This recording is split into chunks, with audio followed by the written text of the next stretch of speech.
حامدا ومصليا أما بعد أعوذ بالله من الشيطان الرجيم بسم الله الرحمن الرحيم إني وجهت وجهي للذي فطر السماوات والأرض حنيفا وما أنا من المشركين صدق الله العظيم. محترم بزرگوں اور عزیز دینی اور ایمانی بھائیوں، حضرت ابراہیم علیہ السلام والتسلیمان کی زندگی جو پوری قربانیوں سے اور آزمائشوں سے بھری ہوئی ہے، اور انہی قربانیوں کی بنیاد پر اللہ رب العزت نے انہیں پوری انسانیت کا امام بنایا۔ قرآن میں فرمایا وَإِذِ ابْتَلَىٰ إِبْرَاهِيمَ رَبُّهُ بِكَلِمَاتٍ فَأَتَمَّهُنَّ۔ جو بھی قربانی کے اسٹیجز اور منزلیں اور مراحل آئے ہیں،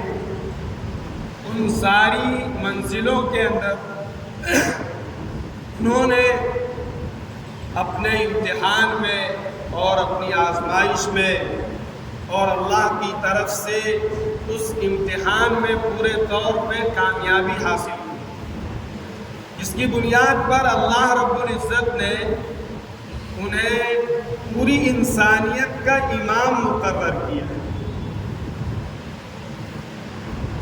یہود اور نصارہ اور مسلمان سارے کے سارے حضرت ابراہیم علیہ السلام والتسلیم کو اپنا امام مانتے، ان کو پیشوا اور مقتدی اور بڑا مانتے۔ حضرت ابراہیم علیہ السلام کی زندگی میں سب سے زیادہ اہم اور بنیادی چیز جو ہے وہ شرک سے بیزاری، اعمال شرک سے، اعمال کفر سے بیزاری، اور ایک اکیلے اللہ کی ذات پر پورا اعتماد، پورا بھروسہ۔ جب تک مومن جو ہے یہ اللہ کی ذات پر پورا اعتماد اور پورا بھروسہ نہیں کرے گا اور لگی لپٹی زندگی گزارے، یہ بھی چلتا ہے یہ بھی چلتا ہے، اس وقت تک اللہ رب العزت کی کوئی مدد اس کے ساتھ نہیں ہو۔ ابراہیم علیہ السلام جس ماحول میں پروان چڑھے، وہ ماحول اسلام بیزاری کا تھا، دین بیزاری کا تھا، وحدانیت سے دور تھا، اللہ کی توحید سے دور تھا، اور بت پرستی کا ماحول تھا۔ ان کی زندگی سے ہمیں بہت سارے اس دور کے اندر راستے ملتے ہیں کہ ایک مسلمان، جیسا کہ ابراہیم علیہ السلام والتسلیمات نے جب اپنے والد کو مخاطب کر کے سمجھایا اور بتایا، تو ان کے ابا نے کہا لَإِن لَّمْ تَنْتَهِ لَأَرْجُمَنَّكَ وَاهْجُرْنِي مَلِيًّا، کہ اگر آپ توحید سے باز نہیں آتے، اللہ کی وحدانیت سے باز نہیں آتے، اپنے دین اور اپنی شریعت سے باز نہیں آتے ہیں، لَأَرْجُمَنَّكَ، تمہیں پتھر مار مار کر تم کو ہلاک کر دوں گا۔ آج میرے عزیز و بزرگوں دوستو، یہ گویا کہ بتا دیا گیا کہ ایک مسلمان ابراہیم علیہ السلام نے اپنے والد بزرگوار سے تو بس اتنا کہا سلام علیک ساستغفر لک ربی، کہ میں آپ کے لیے اللہ سے معافی مانگوں گا، آپ پر سلامتی ہو. لیکن انہوں نے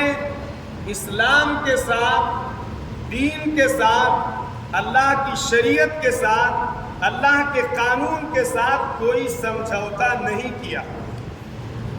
ایک مومن اور ایک ابراہیم علیہ السلام کے پیروکار کے لیے یہ بات اس بات کا پیغام ہے کہ اگر اس کے ساتھ کوئی ایسی بدسلوکی کی جاتی، یا اس کو اپنا کاروبار چھوڑنا پڑتا ہے، یا اس کو اپنی ملازمت چھوڑنی پڑتی ہے، یا اس کو اپنا پروفیشن چھوڑنا پڑتا ہے، تو وہ مسلمان اپنی ملازمت تو چھوڑے گا، اپنا علاقہ تو چھوڑے گا، اپنا گاؤں اور محلہ اور ملک تو چھوڑ سکتا ہے، لیکن اللہ کی شریعت کے ساتھ کوئی کمپرومائز نہیں کر سکتا. آج لوگوں کو یہ باور کرایا جاتا ہے کہ اگر آپ اسلام کے مطابق ہوں گے، اگر آپ اپنے رسول کی خواہش اور اپنے رسول کی چاہت اور اپنے رسول کی منشا کو پورا کریں گے، تو آپ کو جاب نہیں دی جائے گی، آپ کو ملازمت نہیں دی جائے گی. صاحب اگر آپ ہم دو اور ہمارے دو کی پالیسی پر نہیں ہیں تو آپ کی جاب چھین لی جائے گی، یا آپ کو جو ہمارے صوبے کی جو مراعات ہیں، جو فیسلٹیز ہیں، وہ آپ کو نہیں دی جائیں گی. مسلمان کو صاف طور پہ یہ کہہ دینا چاہیے کہ ہم اللہ اور اس کے رسول کی شریعت سے اور دین کی ادنا کسی بات سے